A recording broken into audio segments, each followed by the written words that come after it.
Hello there. Glad to see you. I'm Peter Alsop, and this is my Songs to Chew podcast. This week we'll listen to a song from my Uh-Oh album, Little Kid. I wrote this song to help young children living in families where parents have a limited number of tools in their parenting toolboxes. They get at their wits' end, look in, and find out that the only tool left for them is physical punishment for the child. Parents don't want to use that tool, but they don't know what else to do. I had an older child, Anna Hinckley, sing the song, and a younger child, Kira Schatz, repeat the same line after her. We'll talk about it after a listen, and if you'd like, after Anna sings the words, please feel free to sing along with Kira. Okay, here we go with Little Kid. I am just a little kid. I am just a little kid. But not for long. But not for long. Someday I'll be a big kid. Someday I'll be a big kid. Big and strong. Big and strong. Next I'll be a teenager. Next I'll be a teenager. Yeah, so? Yeah, so? Then I'll be a grown-up. Then I'll be a grown-up. Just like you. Just like you. Just like you.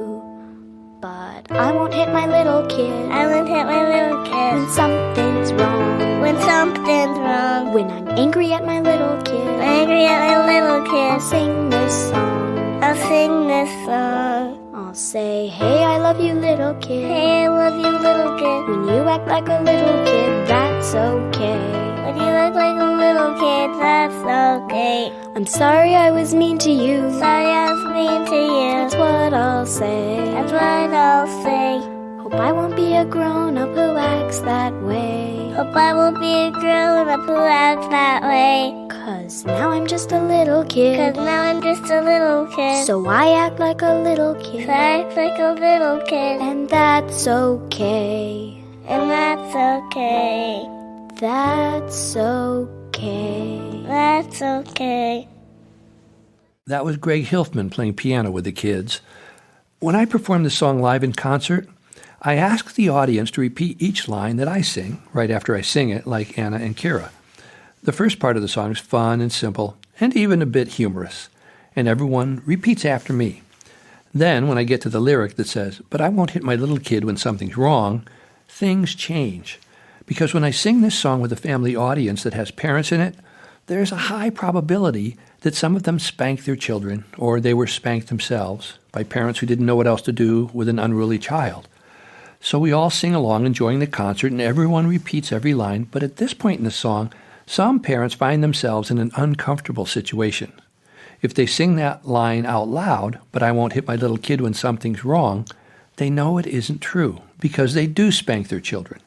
Then they experience what we call cognitive dissonance, which happens when you say, I don't do that, when in fact your brain is saying, hey, I actually do that. It becomes immediately consciously clear that there's a mismatch, and at the same time, an uncomfortable social awareness goes through our head. If I stop singing right now, the people on either side of me might guess that I use physical punishment at home. They might think that I beat my children or something, which is partially true. So now I have to decide to either keep singing along with the song and lie, or stop singing along and maybe reveal to the people around me that I hit my kids. So is this a mean-hearted thing to do? Is it okay to purposely create this kind of uncomfortable dilemma for parents who may spank or hit their children even if they're only doing it to teach the kids how to behave properly? As an educator, I believe that when we feel uncomfortable about any social situation, we can either avoid discomfort and blame someone else for how we feel, or we can examine why we're uncomfortable. We can look to see if there's anything we need to change in our behaviors to avoid these uncomfortable feelings in the future. Usually when we choose the comfortable way to go, we miss an opportunity to grow. When I sing this song in concert, I don't single anyone out and usually don't discuss this dynamic with the audience. It doesn't help if parents feel ashamed by being outed in a public setting about their spanking behaviors. Parents usually only hit their children when they truly don't know what else to do. We can talk things over with them. We can seek professional help. We can call for a cooling off time. We can make deals with them. We could figure out some other suggestions, but it's better if someone feels the need to look for themselves for other choices that will work better in their situation than hitting their kids. For when we do that, isn't it also teaching children that it's okay to use violence to solve a problem? What I do instead is I talk to the audience about how my dad used to spank us. We had 5 boys and a girl in our family.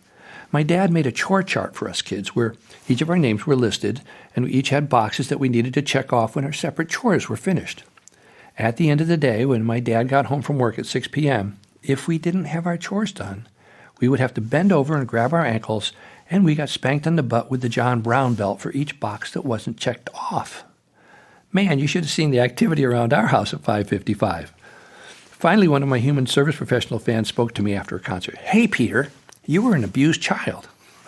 I laughed and said, "No, I'm not. Hey, my dad didn't just come home and get mad and thrash us. He was very organized about it. It was our fault. We didn't get hit if we did our chores." And she looked me straight in the eyes and said, "It may be true that you didn't do your chores, but it was your father's choice to hit you for not doing them." And I said, yeah, you're right. So it's really okay with me if a parent feels internally conflicted about their own behavior. I don't pass judgment on them, and I don't tell them what to do. It's a personal, internal question that I hope they choose to address. This kind of discomfort from a new awareness that causes cognitive dissonance can propel a parent to actively look for other ways to deal with their child's unwanted behaviors without using physical violence. When someone becomes aware of the fact that what they're doing needs to change because they feel uncomfortable when they continue that behavior, it's very powerful. One song can gently raise someone's awareness and radically change the direction of many people's lives. Every family concert is an opportunity to present and model new ideas for the kids and to reach out to parents and teachers and give them a few more tools for their toolboxes and more clarity about how to understand children and help them with any emotional distress they might be going through. As the writer Toni Morrison said about the artist's role in troubled times, this is precisely the time when artists go to work. There is no time for despair, no place for self-pity, no need for silence, no room for fear. This is how civilizations heal. Troubled times or not, we have a tremendous opportunity to meet others in places of vulnerability and healing. It's a gift and a challenge that performers have faced for eons, and we are squarely in the flow of that tradition. Singing and writing songs can challenge, amuse, entertain, unite, and ultimately, on a good day, change the world. So that's it for today. I'm Peter Alsop. I hope you stop by again next week and we'll listen to another song to chew. Bye for now.